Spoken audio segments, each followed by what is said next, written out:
Kada setiap orang miskin itu zuhud, kada tentu. Kada setiap orang yang kaya itu kada zuhud, kada tentu juga. Orang yang zuhud itu adalah orang yang tidak dilalaikan oleh apapun dari Allah Subhanahu wa ta'ala. Nah, itu ngarannya zahid, orang yang zuhud. Apapun pekerjaannya, betapa banyak pun harta bendanya, tapi inya kada lalai dari Allah. Nah, itu zahid, orang yang zuhud.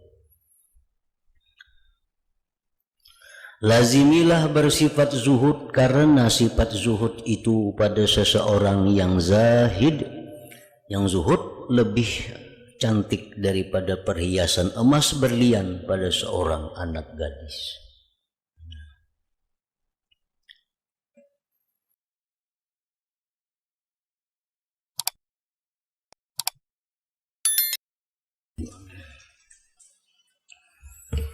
Bismillahirrahmanirrahim. Alhamdulillahirabbil alamin. Wassalatu wassalam ala asyrafil anbiya wal mursalin sayyidina Muhammadin wa ala alihi wa sahbihi ajmain.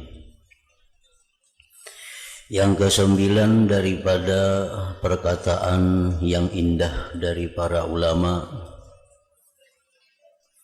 berkata Bishr bin Harith rahimahullah ta'ala, Allah ta'ala telah mewahyukan kepada Nabi Daud alaihi salam, wahai Daud, jangan engkau jadikan antara aku dan kamu seorang yang alim yang dapat menipu engkau. Nanti ia akan menghalangi engkau daripada jalan kecintaanku. Orang alim yang demikian itu adalah perampok di tengah jalan hamba-hambaku. Ini firman wahyu dari Allah Subhanahu wa ta'ala yang ditujukan kepada Nabi Daud secara khusus, namun yang dimaksud adalah secara umum. Artinya bukan hanya Nabi Daud yang dikhitab oleh Allah. Jangan engkau menjadikan orang alim yang mana orang alim itu dapat menipu engkau. Orang alim yang menipu engkau itu ialah orang alim yang menghalangi engkau daripada jalan kecintaanku. Orang alim itu disebut sebagai perampok di tengah jalan hamba-hambaku. Nah, maksudnya adalah jangan menjadikan orang alim sebagai penghubung kita kepada Allah, yang mana orang alim itu menghalangi daripada jalan kecintaan Allah. Orang alim atau guru yang membuat kita jadi sombong, nah, itu orang alim yang dikatakan oleh Allah ini sebagai penipu, sebagai perampok di jalan menuju kepada Allah. Orang alim yang membuat kita menjadi sombong. Artinya dulu kita biasa-biasa, setelah mengaji lawan si jin itu jadi sombong. Orang-orang alim yang bila mana kita mengaji kepada orang alim itu, kita jadi merendahkan orang lain. Nah, itu orang alim yang menipu. Mestinya orang alim yang benar itu adalah orang alim yang menjadikan muridnya itu bersifat tawadhu. Orang alim yang mestinya mengajarkan kepada muridnya itu bahwa orang-orang lain itu lebih baik daripada dirinya. Nah, mestinya demikian. orang-orang alim yang mengajarkan kepada kita bertambah kecintaan kepada dunia. Nah, itu dikatakan juga termasuk orang alim yang menipu, orang alim yang merupakan perampok di tengah jalan menuju kepada kecintaan Allah. Orang alim yang membuat kita menambah cinta kepada dunia. Orang alim yang membuat kita menambah berani berbuat dosa.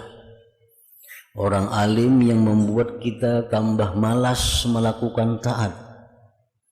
Nah, jangan dijadikan orang alim seperti itu penghubung kita kepada Allah Subhanahu wa ta'ala. Karena bukan terhubung kepada Allah, bahkan sebaliknya kita makin jauh dari Allah Subhanahu wa ta'ala. Nah, itu maksudnya, jangan engkau jadikan antara aku dan kamu seorang yang alim yang dapat menipu engkau. Nanti ia akan menghalangi engkau daripada jalan kecintaanku. Orang alim yang demikian itu adalah perampok di tengah jalan hamba-hambaku. Maka hendaklah kita senantiasa mengharapkan akan selamat daripadanya. Yang ke-10, dan berkata Salman Al-Farisi radhiyallahu anhu, jikalau manusia memahami pertolongan Allah yang diberikan menerusi hamba-hambanya yang dhaif, sudah tentu mereka tidak akan mengabaikan mereka. Artinya Allah Ta'ala itu sangat menyayangi kepada orang-orang yang lemah, seperti yatim, janda miskin, apalagi orang-orang cacat, orang-orang yang lemah, itu sangat disayangi oleh Allah. Nah, andai kata mereka manusia mengetahui bahwa Allah Ta'ala itu sangat sayang kepada mereka, maka manusia tentu tidak akan mengabaikan mereka itu. Rahmat Allah itu banyak di tengah-tengah orang yang lemah, di tengah orang yang teraniaya, di tengah orang yang tersia-sia. Dan di situ terkumpul rahmat Allah Subhanahu wa ta'ala. Andai kata kita tahu itu, niscaya kita kada akan mengabaikan mereka. Nah, cuma karena kita kada tahu, kita menganggap orang ini sebagai beban hidup, kita menganggap sebagai orang cacat ini orang nang mengalihi, kita menganggap anak yatim ini anak nang memuyaki, kita anggap orang susah ini mariputi, lalu kita menjauh dari mereka, lalu kita mengabaikan mereka. Padahal pada mereka itu banyak terhimpun rahmat Allah Subhanahu wa ta'ala. Yang ke-11 berkata Imam Asy-Syafi'i rahimahullahu ta'ala, lazimilah bersifat zuhud. Zuhud artinya adalah secara umum meninggalkan perkara-perkara halal yang melingahkan dari Allah. Meninggalkan perkara-perkara halal yang membuat jauh dari Allah. Itu garis besarnya zuhud. Kada setiap orang miskin itu zuhud, kada tentu. Kada setiap orang yang kaya itu kada zuhud, kada tentu juga. Orang yang zuhud itu adalah orang yang tidak dilalaikan oleh apapun dari Allah Subhanahu wa ta'ala. Nah, itu ngarannya zahid, orang yang zuhud. Apapun pekerjaannya, betapa banyak pun harta bendanya, tapi inya kada lalai dari Allah. Nah, itu zahid, orang yang zuhud.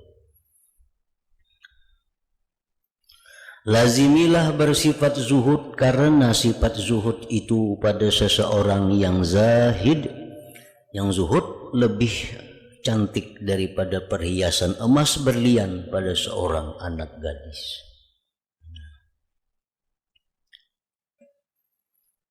Kalau wara itu meninggalkan yang haram, Nah, kalau zuhud ini meninggalkan yang halal yang membuat dia sibuk sehingga lupa kepada Allah Ta'ala. Yang ke-12 berkata Imam Ar-Rabi' rahimahullahu ta'ala, berkata kepadaku oleh Imam Asy-Syafi'i rahimahullahu ta'ala, wahai Rabi', jangan engkau bercakap pada perkara yang tidak berfaedah.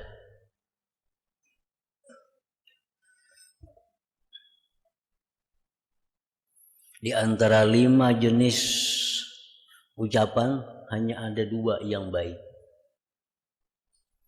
Selain pada itu menyulitkan kita di akhirat. 1, perkataan yang haram. Ini jelas sudah akan menyusahkan kita di akhirat. Yang kedua, perkataan yang makruh. Jelas menyusahkan kita di akhirat. Yang ketiga, perkataan yang boleh, itu pun memperpanjang urusan di akhirat. Nah, hanya ada 2 yang bagus, perkataan yang sunat dan perkataan yang wajib. Perkataan yang wajib itu macam apa? Seperti amar ma'ruf, menyuruh berbuat kebaikan. Nah, itu perkataan yang wajib. Atau mencegah dari kemungkaran. Perkataan yang sunat banyak contohnya. Berkata Imam Rabi rahimahullahu ta'ala, berkata kepadaku Imam Asy-Syafi'i rahimahullahu ta'ala, wahai Rabi', jangan engkau bercakap berkata-kata pada perkara yang tidak berfaedah, karena apabila engkau telah bercakap dengan suatu perkataan, maka ia telah memiliki engkau dan engkau sudah tidak dapat lagi menguasainya. Perkataan itu bila kita ucapkan, maka dia memasung kita.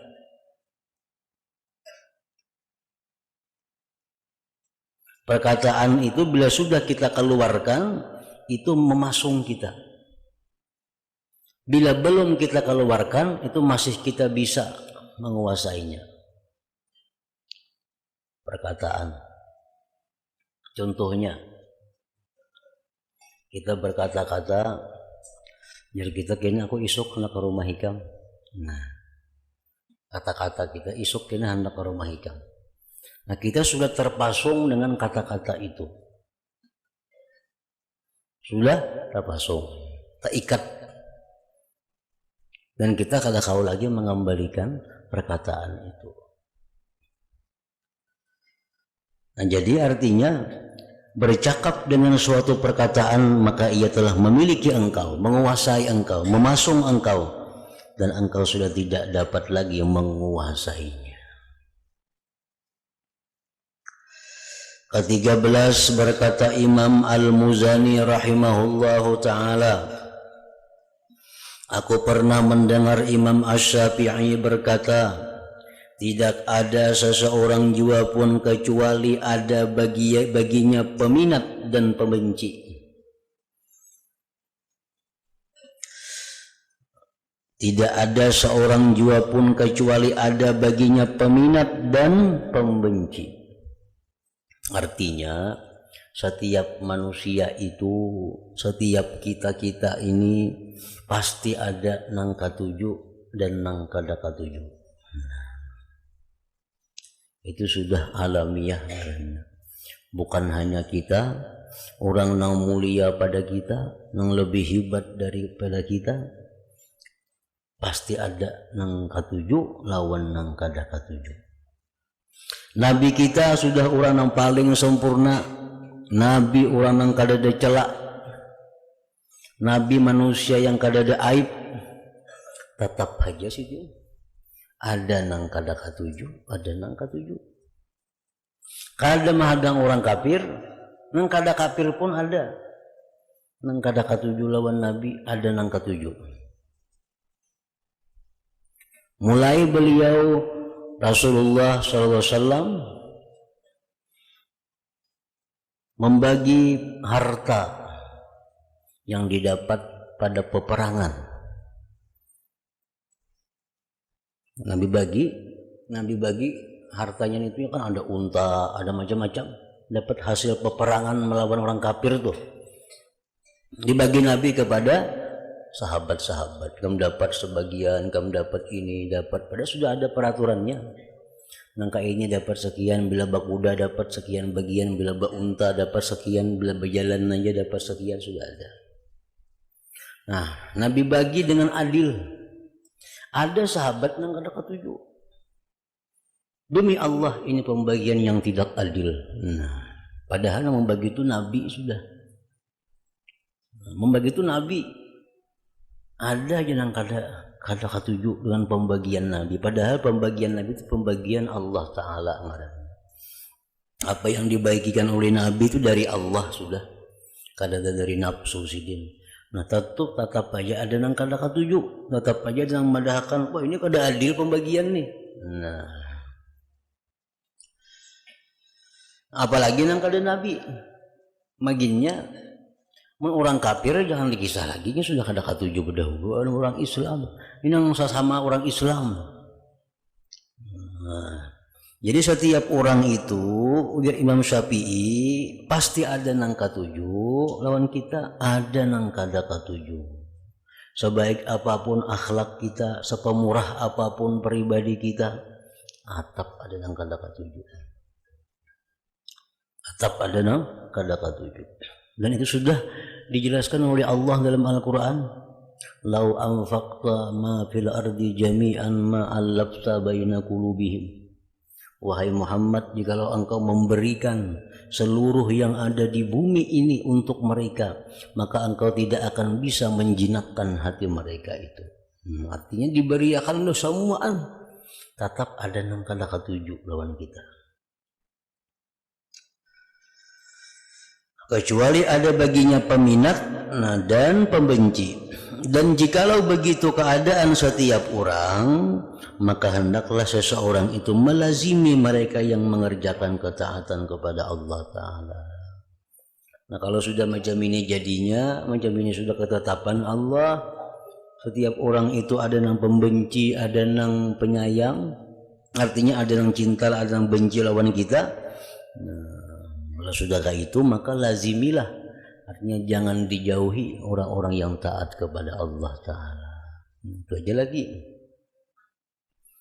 Lazimi mereka, artinya jangan pisahi mereka yang mengerjakan ketaatan kepada Allah Ta'ala. Nah itu aja lagi. Jadi yang penting artinya kita berkata-kata ini yang penting kada bertentangan lawan Allah. Kita berbuat ini yang penting kita kada bertentangan lawan Allah. Kita membangun ini yang penting kada bertentangan dengan Allah. Kita memakai pakaian ini yang penting kada bertentangan lawan Allah. Perkara orang ketujuh kada ketujuh itu urusan orang. Yang penting kita hanya menyenangkan Allah. Karena menyenangkan orang kada kawa juga. Tetap ada juga yang kada ketujuh. Nah jadi bila kita hendak berbuat, apa kadang kita gawi, yang kita pikirkan sebutingnya nang dulu. Allah ketujuh kada, bila ketujuh, nah Bismillah, gawi. Amunnya orang ketujuan, itu syukur lagi artinya, itu tambahan bonus nih tuh. Amun kada itu pun tetap kita gawi. Yang penting jangan ada hendak menipu orang, jangan hendak membunguli orang, jangan hendak menyusahkan orang, jangan hendak mengecewakan orang, itu aja niat di hati. Yang penting Allah ketujuh.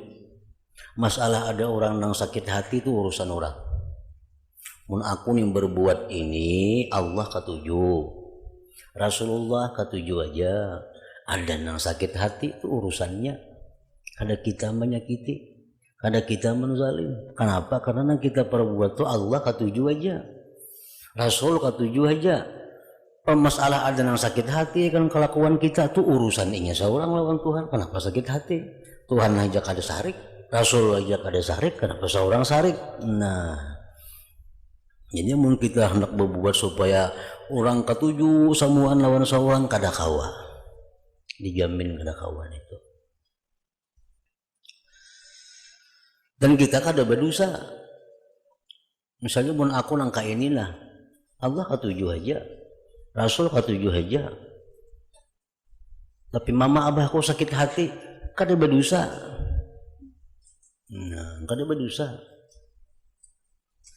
Nangku perbuat ni Allah katuju, Rasul katuju, tapi kuitanku kada mendukung, biar kada berdosa. Nah, contohnya apa? Kita melaksanakan kewajiban. Kita melaksanakan kewajiban. Menuntut ilmu contohnya. Menuntut ilmu ini diridai oleh Allah, diridai oleh Rasulullah. Ilmu nang wajib tentunya, lain ilmu nang kada wajib. Ilmu nang wajib ilmu macam belajar rukun syarat perbuatan-perbuatan, ilmu tentang membersihkan hati dari nang kada baik, ilmu tentang memperhiasi hati dengan sifat nang baik. Itu ilmu nang wajib dipelajari. Nah, bila menuntut ilmu nang wajib ini kada didukung oleh siapapun, kita kada perlu menghiraukan dukungan itu. Kada perlu. Abah ke mama ke menyuruh, kada kamu sembahyang dulu nah. Ya mama kain lagi sembahyang, biar kada apa-apa. Nah, kecuali waktunya masih panjang. Nah, sama yang kita tuntut misalnya ilmu sunat, yang kita tuntut ini misalnya ilmu nang sunat. Ilmu sunat nang kayak apa? Ilmu masalah tarikh. Nah, itu sunat. Ilmu nang hal-hal nang kayak itu. Ilmu tentang hadis-hadis targhib wa tarhib. Nah, itu sunat kita tuntut. Nah, ini kalau bertentangan lawan kuitan, itu kuitan dimenangakan. Karena taat lawan kuitan itu hukumnya adalah wajib. Tapi kalau menuntut nang ilmu wajib, itu kuitan kalah. Sama naik haji.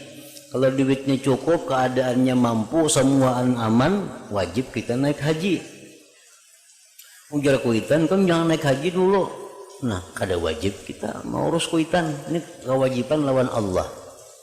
Itu mesti disegerakan, mesti diutamakan.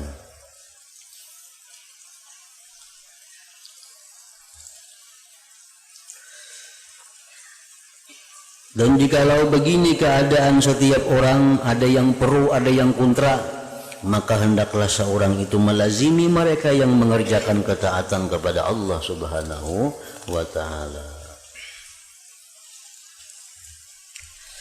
Ke-14 berkata Sufyan bin Uyainah radhiyallahu ta'ala anhu, di Muzdalifah pada kali yang terakhir dari haji yang beliau laksanakan, sesungguhnya aku telah datang ke tempat ini 70 kali, ujar Sufyan bin Uyainah. Berarti si dini tuha benar berhaji ke 70 kali haji. Berarti umur sidin itu lebih 70. Karena haji setahun sekali, ini sudah 70 kali naik haji. Ujar sidin, pada waktu haji yang terakhir itu di Muzdalifah, sidin munajat kepada Allah, sesungguhnya aku telah datang ke tempat ini ya Allah 70 kali. Dan setiap kali aku berdoa, ya Allah jangan engkau jadikan berdirinya aku di tempat ini sebagai pertemuan yang terakhir. Dulu sidin tiap tahun berdiri di situ berdoa, ya Allah janganlah engkau jadikan ini tempat terakhir aku berdiri. Kabul, tahun dulu ditolak pulang ke situ. Ini berdoa pulang, ya Allah jangan engkau jadikan ini tempat yang terakhir bagiku. Kabul pulang, isuk naik haji, tahun dulu naik haji pulang kayaknya. Nah, sampai 70 kali. Nah, aku sebenarnya ya Allah telah malu meminta daripada Allah Ta'ala, karena terlalu banyak kali aku telah meminta kepadanya. Tiap tahun deh aku aja doa, ya Allah jangan jadikanlah ini aku terakhir ke sini. Tiap tahun itu. Nah, pada tahun itu beliau kada minta lagi. Supan sudah kebanyakan minta lawan Tuhan, 70 kali sudah. Tahun itu sin kada minta lagi. Nah, lalu Imam Sufyan bin Uyainah selepas balik daripada haji tersebut, terus saja beliau meninggal dunia. Karena sin kada minta lagi lawan Tuhan untuk kembali ke tempat itu. Ke-15 berkata Ahmad ibnu Abil Hawari radhiyallahu anhu, aku bercita-cita mau melihat Imam Abu Sulaiman Ad-Darani di dalam mimpiku. Berdoa lawan Tuhan, ya Allah, mimpiakan aku na lawan Syekh Imam Abu Sulaiman Ad-Darani, salah seorang waliullah. Lalu aku dapat melihat beliau dalam mimpiku setelah cukup 1 tahun daripada tarikh beliau wafat. Setahun sudah beliau itu wafat, aku bermimpi melihat beliau, Syekh Abu Sulaiman Ad-Darani. Aku berkata kepada beliau, wahai guru yang banyak mengajar, apakah yang dibalas oleh Allah daripada segala amalan kamu? Apakah yang dibalas oleh Allah daripada segala amalan kamu? Lalu beliau menjawab, wahai Ahmad, sebenarnya pada suatu hari saya datang daripada Babus Sagir, lalu aku menemui raga seseorang tua yang ada di situ, dan aku ambil sebatang kayu daripadanya. Saya pun sudah lupa apakah kayu yang aku ambil itu aku buat pencungkil gigi, kukuit gigi artinya, atau aku limparkan begitu saja. Maka sekarang ini saya sedang berhadapan dengan hisab kesalahanku itu sejak dari 1 tahun yang sedang berlalu sampai ke malam hari ini. Nah, ujar Abu Sulaiman Ad-Darani, wahai Ahmad, aku ada masalah yang setahun sudah masalahnya belum beres lagi di hadapan Allah. Apa masalahnya? Aku pernah ada mengambil sebilah kayu halus dengan kukuit gigi, karena bepadah lawan orangnya. Nah, mengambil ampun orang kayu sagan kukuit gigi. Nah, itu sampai setahun sudah aku masih di hadapan Allah berurusan. Nah, untuk mengurus nang sebilah kayu nang halus sagan kukuit gigi tadi.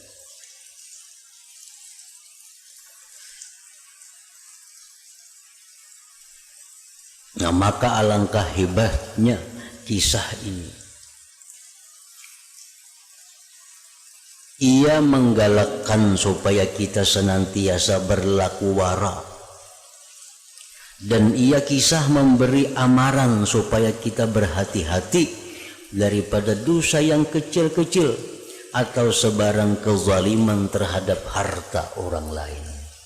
Jangankan harta orang lain yang sagigi wadai, jangankan harta orang lain yang 10.000 duit, kita mengambil sebilah kurik api aja lawan orang, kada seizin orangnya, itu bertahun-tahun urusan kita di hadapan Allah Subhanahu wa Ta'ala untuk menyelesaikannya itu. Nah, ini yang dialami oleh Imam Abu Sulaiman Ad-Darani, padahal beliau ini adalah seorang wali daripada waliullah Ta'ala. Nah, apalagi kita nang kada wali, apalagi nang sudah banyak dosa, ada pula mengambil ampun orang, tentu akan lebih sulit lagi urusannya di hadapan Allah Subhanahu wa Ta'ala. Kada ada bisa nang terlepas. Wa may ya'mal mithqala dzarratin khairan yara wa may ya'mal mithqala dzarratin syarran yara. Kita beramal yang baik sekecil apapun, kita akan lihat balasan pahalanya, kita akan nikmati pahalanya itu. Padahal menolong orang sedikit benar beri, minta pangkurik jurang sebilah jauh tes orang menitis. Nah, halus benar itu akan kita nikmati pahalanya di akhirat. Tetapi kalau kita berbuat kejahatan walaupun sekecil zarrah, kita akan merasakan balasannya di akhirat. Nah, tadi contohnya hanya mengambil sebilah kayu yang halus untuk kukuit gigi, bertahun-tahun berurusan di hadapan Allah Subhanahu wa Ta'ala. Nah, apalagi nang gana, artinya makin sulit lagi. Nah, jadi itu kisah menyuruh kita agar berhati-hati dalam urusan dosa kecil, dalam urusan harta orang. Harta orang itu adalah harta orang, tentu orang akan menuntut kita di hadapan Allah Subhanahu wa Ta'ala. Jadi orang yang banyak menghutangi orang, Ini menghutangi orang di sini kada bayar, menghutangi orang di sini kada bayar juga. Baru menghutangi di sini itu kada perlu bersedih hati. Kada dibayari orang hutang itu. Karena di akhiratnya bayar amal. Di akhirat bayar amal. Sedangkan kita perlunya di akhirat kayaknya. Perlu di dunia ini kau aja kita minta tolong, minta bantu, minta betalangkah dahulu kawan. Kalau di akhirat kemana? Nah, jadi kita menghutangi orang 10.000 rupiah, orangnya hilang gak ada bayar lagi, biar aja. Karena di akhirat ini bayar dengan beberapa ribu rakaat sembahyang. Beberapa ribu rakaat sembahyang. Ada para ulama yang mengatakan bahwa 1 sen itu dibayar dengan 70 rakaat sembahyang. Berapa 1 sen tuh bahari? Bahari ada kan sen kalau berapa sen ya? Nah, 1 sen itu dibayar dengan 70 rakaat sembahyang. Ngomong 10.000 duitnya, nah berapa rakaat sembahyang orang bayar? Jadi gembira aja kita dihutang orang kada bayar, ayo aja. Diambil orang barang kita, ayo aja. Harus bersedih hati. Kayaknya di akhirat bayar dengan amal ibadahnya. Mau ibadahnya pang habis sudah, dosa kita diambilnya, nyaman lagi. Kita pernah mencuntan, dosanya diunjuk ke situ. Kita pernah ma'anu binian, dosa kita diunjuk juga ke situ. Ini apa kada kau bayar hutang lawan kita. Nah, jadi perkara dizalim orang harta, dizalim orang diri itu kada perlu berduka cita. Kenapa? Karena di akhirat kita akan dapat menikmati itu. Di akhirat kita akan senang dengan demikian itu. Bahkan orang di akhirat itu mencita-cita apa? Dalam dunia aku kada suka kehilangan. Kawanku nang kehilangan ya untung banyak bisi amal. Apa malingnya di akhirat kan bayar dengan kebaikan-kebaikannya. Ada orang jadi maling bakti lawan kuitan, maling ini bakti lawan kuitannya, tapi jadi maling. Nah di akhirat kayaknya pahala bakti lawan kuitan itu diunjuknya kepada orang nang dicuntannya hartanya itu. Nah jadi mungkin kita durhaka lawan kuitan, jadi bakti lawan kuitan kita, karena si maling itu bakti lawan kuitan.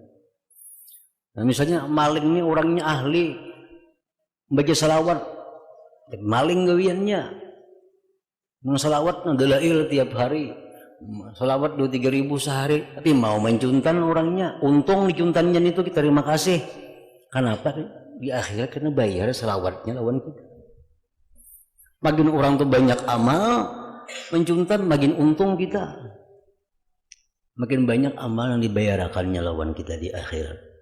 Jadi orang nang dizalim, orang nang mazlum, nah itu kada perlu berduka cita artinya. Sebab itu kada hilang, bahkan itu nang nyata dinikmati di akhirat.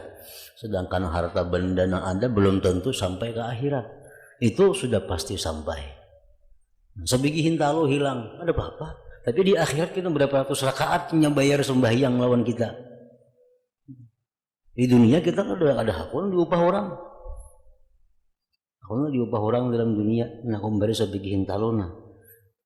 Yang sembahyang 100 rakaat hakun lah. Kan danang hakunnya, nah kumbari 10.000 lah, yang sembahyang 1.000 rakaat, hakun lah 10.000 diupah sembahyang 1.000 rakaat, ada hakun. Tapi di akhirat itu dapat kita laksanakan, dapat kita nikmati dengan hanya hilang 10.000, tapi berapa ribu rakaat yang kita terima di akhirat.